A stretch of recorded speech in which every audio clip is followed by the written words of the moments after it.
Tonight on Primetime Politics, going on the offensive. Mr. Carney has been wrong about every major economic issue of the last decade. Humbled by floor crossers and a newly formed Liberal majority, Conservative leader Pierre tries to regain the narrative. But does he have the support to lead the fight for his opposition MPs? Our political strategists are standing by with their take. Also, Conservatives were not expected to do well in Monday's by-elections, but polls analyst Éric Grenier says Conservatives should not ignore what the results have to say about their party. Coming up, Éric will tell us why. And what I've seen has brought me more joy, but more hope for our future. A message from Canadian astronaut Jeremy Hansen. This is Primetime Politics.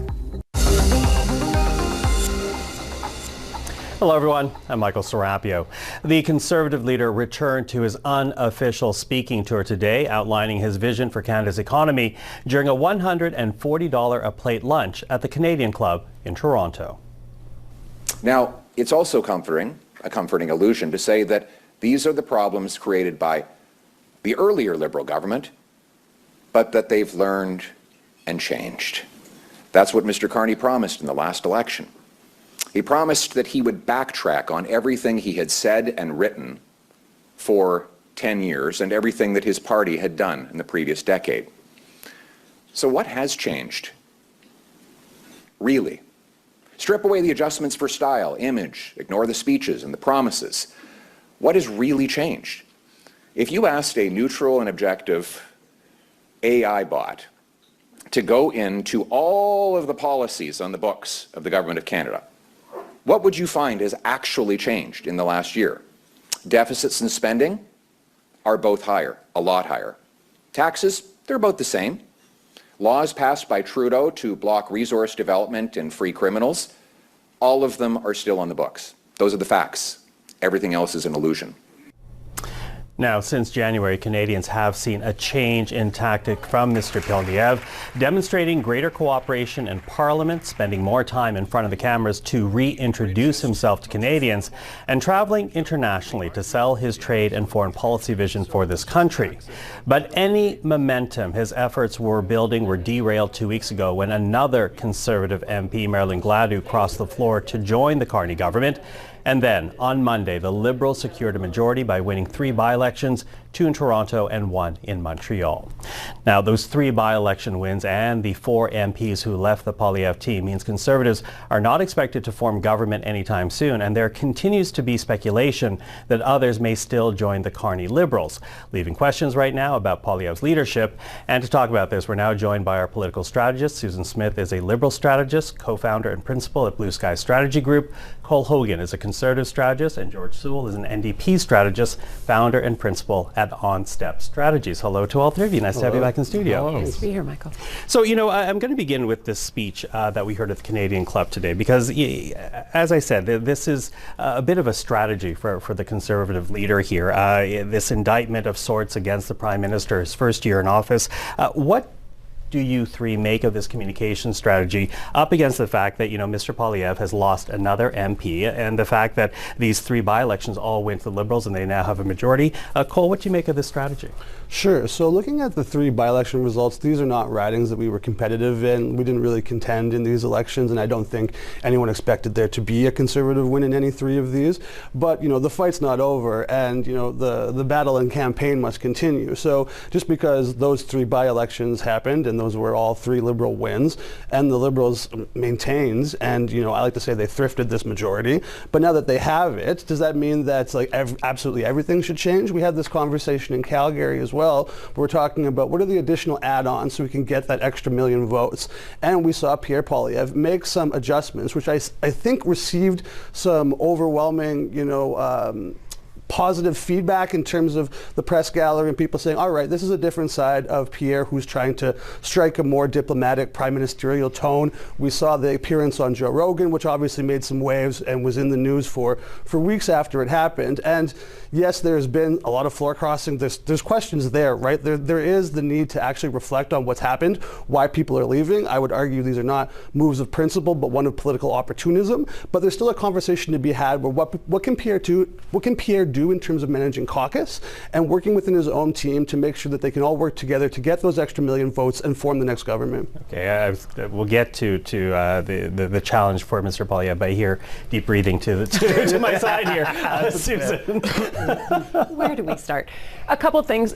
Pierre Poilievre's road trip and attempt to change early in the year was completely as a result of him thinking that he could have to go to the polls again, that there might be an election because it was a minority government. And he was having to try to demonstrate that he could be somebody different, that he was somebody different. 4 MPs crossing the floor is an absolute bloodletting, I think, from a Conservative caucus perspective. He's now out talking to people, and it's a bit talking to caucus and a bit talking to Canadians. He won the party, lost the country. Now he has to try and win his caucus back. There is a piece of legislation called the Reform Act, and only 28 of his MPs, of the remaining 140 in caucus, need to sign a petition to have a leadership review. So he's not only got to convince the country that he's a good alternative, he's got to keep his party in check. And that's not a done deal. I think the iron grip's kind of watered down to spaghetti at this point in the game. And then as far as the speech in Toronto, the way I would sum it up would be Canada's still broken, and is what he's trying to tell people. And it didn't work the first time for Mr. Poilievre. When Canadians were tired of Mr. Trudeau, they like what they're seeing out of Mr. Carney, a steady hand economist. He was even this week casting aspersions on Mr. Carney's economic credentials, which is kind of funny. So I don't think the leopard has changed his spots. I think he's going to have to work very hard for his caucus, and I don't think the ground is stable under Mr. Poilievre at all right now. Okay, I'll pick that up in a moment, but George, what do you make of this strategy of trying to go on the offensive when the last couple of weeks have really just not been wonderful for the Conservative leader?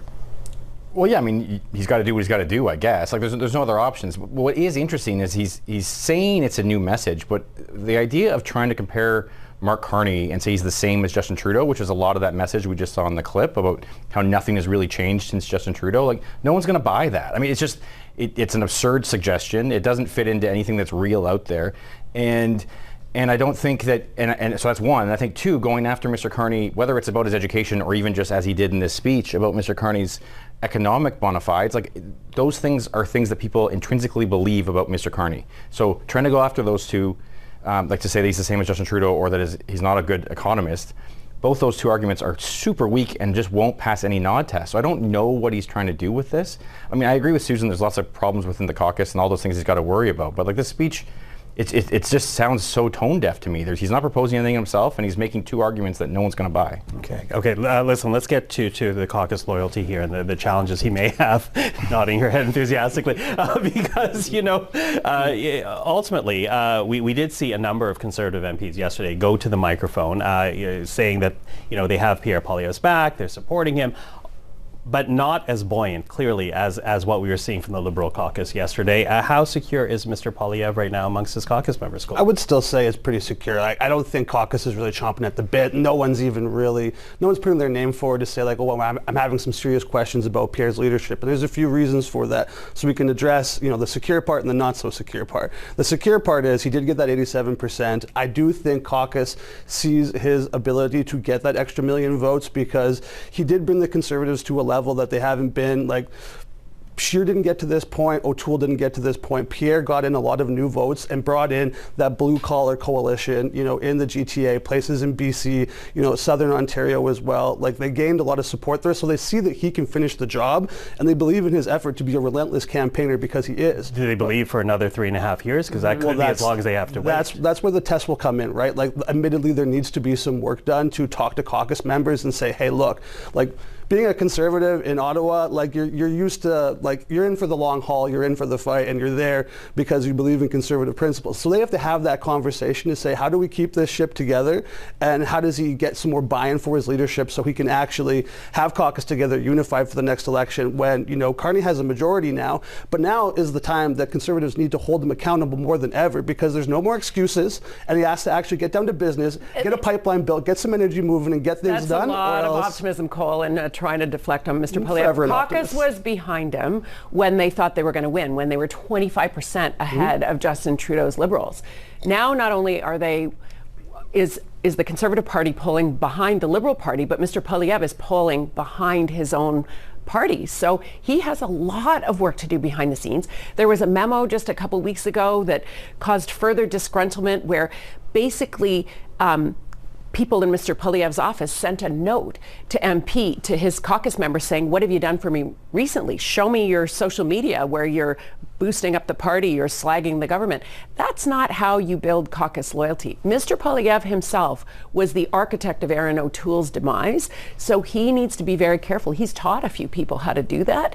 I don't know if Jamal Javani's the next leader or somebody else is the next leader, whether it's someone within caucus or someone externally, but I think where people were comfortable in December 2024, they're looking around the room and they're looking around the country to see who can get us over the line. Okay, George, what do you make of it? Because, I think it's a big ask for a party that thought it was going to be in government to now wait a year plus and perhaps another 3.5 years. It's a weird thing for a New Democrat to say about a Conservative, but I want whatever Cole's smoking. Like, I don't understand any of what he just said. Like, there's nobody in caucus standing up to take over the job, because who wants that job? You're going to get smoked. Like, and you have a caucus that's falling apart. I don't know if Susan's right that they're going to get the 28 signatures to get Poilievre into a review, because those 28 people might just cross the floor and add to Carney's progressive conservative government. Like, it is.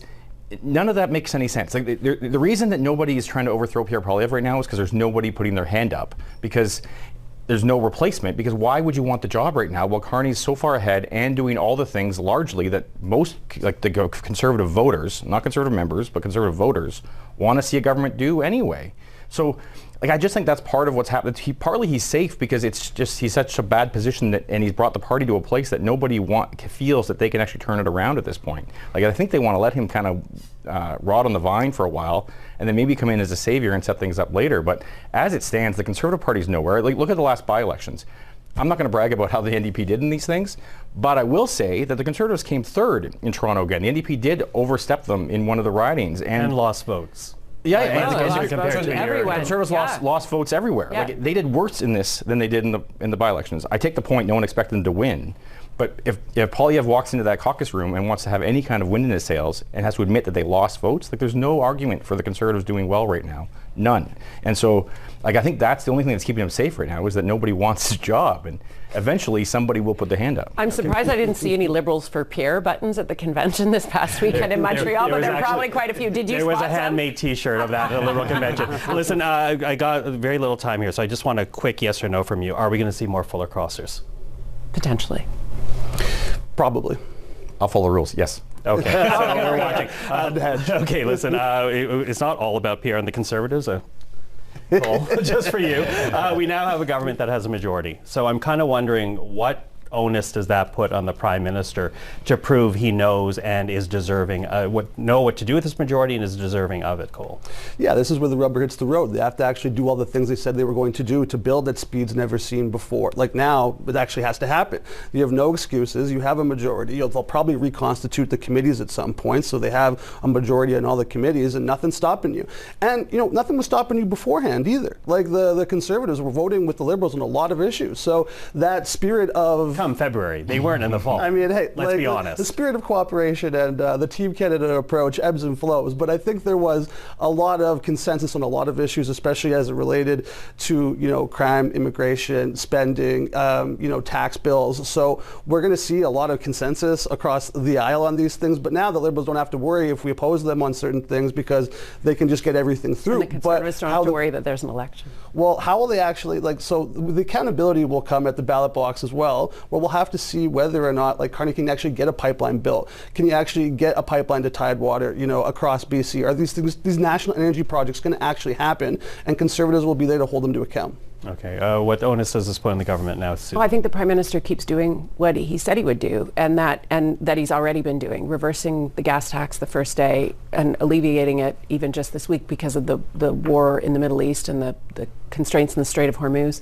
He's dealing with measures of affordability to help Canadians when it comes to the school food program, things like that. He's been doing trade agreements and elevating Canada's trade presence around the world because we have to deal with our neighbor to the south and the complete minute-by-minute volatility of Donald Trump and the impact on the Canadian economy. So I think the Prime Minister needs to keep being his level-headed, informed, measured self, leveraging the global networks he has around the world, and being the adult in the room that Canadians expect of their Prime Minister. And that's what he's done all along, and I don't foresee any change in that good behavior. Okay, George, last word to you. Well, I think a couple things, to not repeat what was said. I think a couple pieces of strategy. I mean, one is does he want to go to an election earlier than 3 years from now? Because the worst thing to happen to him will be when Pierre Poilievre does finally get kicked out or steps away and he has to run against somebody who isn't as scary. For all his good attributes, one of the biggest reasons of the results that we saw in the last election were because of how scary Trump and Pierre Poilievre were. So people, especially from the NDP, went and voted Liberal to block that. So that's the first thing is does he go early to try to run against Pierre Poilievre again, or does he keep the whole 3 years? I think he seems to want to just govern and wait till someone takes him down, but we'll see if his strategists at some point convince him to go otherwise. And the second thing I'll say quickly is just that this majority is small enough that that a small number of Liberals will be able to drive the bus from the back. Right, so if the Conservatives are voting against it and the Democrats are voting against it, it just takes a handful of Liberals to sit in caucus and say, we're not going to vote for that. You need to do what we're asking you to do, or give me the pool in my riding or whatever before I'll vote for you on the budget. So I think that's going to be a new dynamic for him to have to deal with, and some internal pushback when the backbenchers realize the power they have. Well, and I think also underlines why they might still be looking for more floor crossers, because, I'll add to that, right. Nate Erskine-Smith openly talks about going to provincial politics. Jonathan Wilkinson, might get a diplomatic appointment. The EU. And that would bring down the power of that majority. So I think that's why we're all watching for floor crossers. That's right. Right, okay. You said EU. We'll see if that happens. Okay. Listen, thank you. Nice to have three of you back in studio. Susan, Cole, George, thanks for this. Thanks, Michael. Well, as we talk about a Liberal majority in the House, it was Monday's 3 by-elections that pushed the Carney government over the top, with the newly re-elected Tatiana Auguste and the newly elected Dr. Danielle Martin and Dolly Begum taking the Liberal seat count to 174. Now, it was expected that the Liberals would take at least 2 of the 3 races, and if the Liberals had lost Terrebonne, it was predicted the seat would have gone to the Bloc. So Conservatives, well, they were never really in the race, but according to some astute political watchers like our next guest, they say Conservatives should not ignore the final results. And if you're wondering who I'm hinting to, we're now joined by polls analyst Éric Grenier, the founder and the writer of the Writ. Éric, good to see you. Thanks for being here. Good to see you, Michael. So the Liberals sweep and take all 3 of the by-elections this week. 2 in Toronto, described as safe Liberal seats. The race in Montreal, as I said, Terrebonne, was a Bloc seat, not a Conservative seat. So why should the Conservatives be worried about the results? Well, certainly the most important question in any by-election is who wins and who loses. In this case, as you mentioned, it was all expected that the Conservatives would lose all 3 of these. But when you look at what has happened in the vote share for the Conservatives, these were the worst by-elections that the party has had in at least a decade. So they're not that easy to brush off when you see just how poorly the Conservatives have done compared to past performances by the party under a number of different leaders. These by-elections are at the top for just how bad it could get for the Conservatives. Okay, so let's dig a bit deeper into what you're saying right now. By-election race by-election race, beginning with the Toronto riding of University Rosedale, the former riding of Chrystia Freeland. Break down what you see when you take a look at those numbers. Well, there wasn't that much movement when it came to the Liberals. They held the same 64% of the vote that Chrystia Freeland got in the last election. So Danielle Martin was able to get that same vote out to the polls. We did see that the NDP vote did jump quite a bit, jumped to 19%. Now, that is still less of a jump than the amount of vote they lost in the last election. So the NDP still has some work to do. But getting back to that second position in a riding like University Rosedale is good news for the NDP. But again, we saw that the Conservatives dropped 11 points here in University Rosedale to the worst result that the party has ever had in this part of Toronto, at least in the modern kind riding borders that we've seen. So most of the movement here seemed to be between the NDP and the Conservatives, though not necessarily was those voters that moved, but we did see that the NDP was able to leapfrog the Conservatives in this Toronto riding. Okay, leapfrog there in University of Rosedale. Let's move now a bit more east, staying in Toronto, but in the riding of Scarborough Southwest, the longtime riding of former Trudeau Minister Bill Blair. Talk to us about what you're seeing in those numbers. Yeah, there again, we saw the Liberals put up 70% of the vote, which, as far as I can tell, is the highest that they've gotten in that part of Scarborough, at least ever.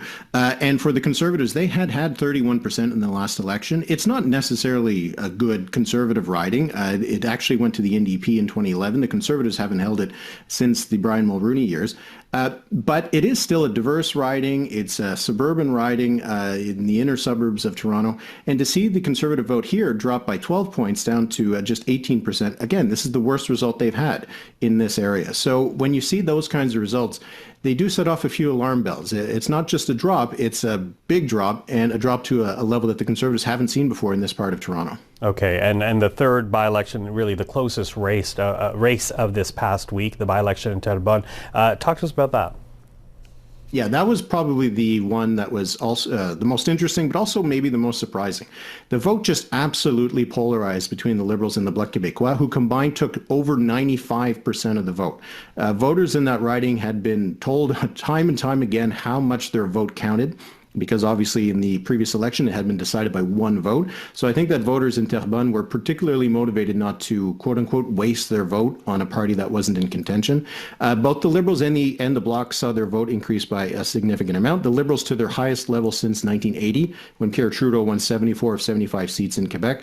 The Conservatives dropped to 3%. Now, 3% in Terrebonne is a very bad result. It is the worst result the Conservatives have ever had in this riding, in all of its history in this part of Quebec. The only time they've taken less is when the Liberals won by acclamation, because there was no candidate that was put forward in over 100 years ago.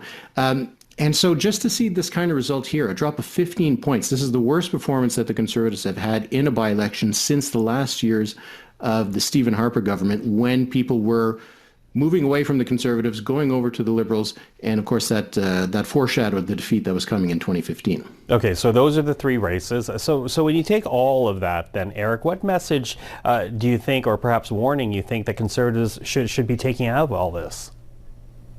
That what they've been seeing in the polls is real. It is a problem for the Conservatives. The fact that these are the biggest losses that they've had over the last 10 years should be concerning, because Pierre Poilievre's whole pitch to the Conservative base is that he is still the best person to lead the party to a victory, and that when you look at the last election's result, the Conservatives hit some pretty good results, right? They had their best share of the vote since 1988. But when you have these kinds of by-election results, it doesn't suggest that you're in that territory anymore. And you could claim that, you know, these are not ridings where the Conservatives were in contention, so their voters didn't bother to go out and vote. But we've seen by-elections over the last few years where the Conservatives were equally out of the running, and their vote still showed up, and in fact they got more of the vote. You can think of La Salle-Verdun in 2024. This was a riding in Montreal where the Conservatives were known not to be in it. They had 8.5% of the vote in the 2021 election in that riding. They still managed to get more of their people out to the ballots, and they got 11% in that by-election. So it shows that even in ridings where the Conservatives aren't in contention, their vote still shows up, but they didn't show up in these three. And I don't think it's a good idea for the Conservatives to wave it off as a by-election. Something bad happened to the party here, and I think they need to figure out what and how to fix it. Okay, and with that, let's talk about the latest polls. What are they showing you right now? Well, in the Ritz projections, we have the Liberals leading by 12 points over the Conservatives, about 46 to 34%. And I think that these by-election results corroborate those polls, with the Conservatives having lost on average 13 points in these three ridings. A little bit exaggerated because of the context of the ridings, of the fact that they were in contention. But it does align with the polls that have suggested that the Conservatives have dropped perhaps as much as 8 or 9 points in the polls nationwide. So we're still seeing that the Liberals are in a very strong position. They have their majority in the House of Commons. They would win a majority right now if an election were held. And so I guess we just see where things are going to go from here. The next election is scheduled for 3.5 years. If the Liberals continue to put up a 14-point lead over the Conservatives, or a 12-point lead, they might be tempted to go a little bit earlier than that. Yeah, and of course we continue to watch. Eric, thank you for this. Appreciate the insight. Thank you. Well, time now for a look at what else happened in politics today. With Lebanon, it's very exciting. I think we're going to have a deal. We're going to have a meeting, first time in 44 years, and Lebanon will be meeting with Israel, and they're probably going to do it at the White House. The White House announced a 10-day ceasefire between Lebanon and Israel this morning. The news coming after weeks of intense hostilities that have killed more than 2,000 people in Lebanon and displaced millions. The ceasefire is meant to stop the fighting long enough to address humanitarian concerns and to test whether a broader deal is possible. It's not yet clear if the terrorist group Hezbollah will abide by the agreement. It just reinforces something I already knew, but humans are just great people in general. We don't always do great things. We're not always in our integrity, but our default is to be good and to be good to one another. And what we saw once we've gotten back, the little bits, I haven't seen a lot yet, but I've seen a bit. And what I've seen has brought me more joy, but more hope for our future. That was Canadian astronaut Jeremy Hansen reflecting on the Artemis II mission, which he and its crew completed on Saturday. Hansen has now made history as he will always be remembered as the first Canadian astronaut, the first non-American to go to the moon, and part of the first team to have ever seen the moon's dark side. And finally, Time magazine has named Mark Carney to its list of the 100 most influential people of 2026. In a citation written by the president of the European Central Bank, the Prime Minister is described as the, quote, George Clooney of finance and a rock star central bank governor. He is also credited for being the first to conceptualize the breaking point of multilateralism as the world has known it for decades. And that is Primetime Politics for this Thursday. For everyone here at CPAC, thank you for watching. I'm Michael Serapio. Primetime Politics is back tomorrow evening. Until then, take care.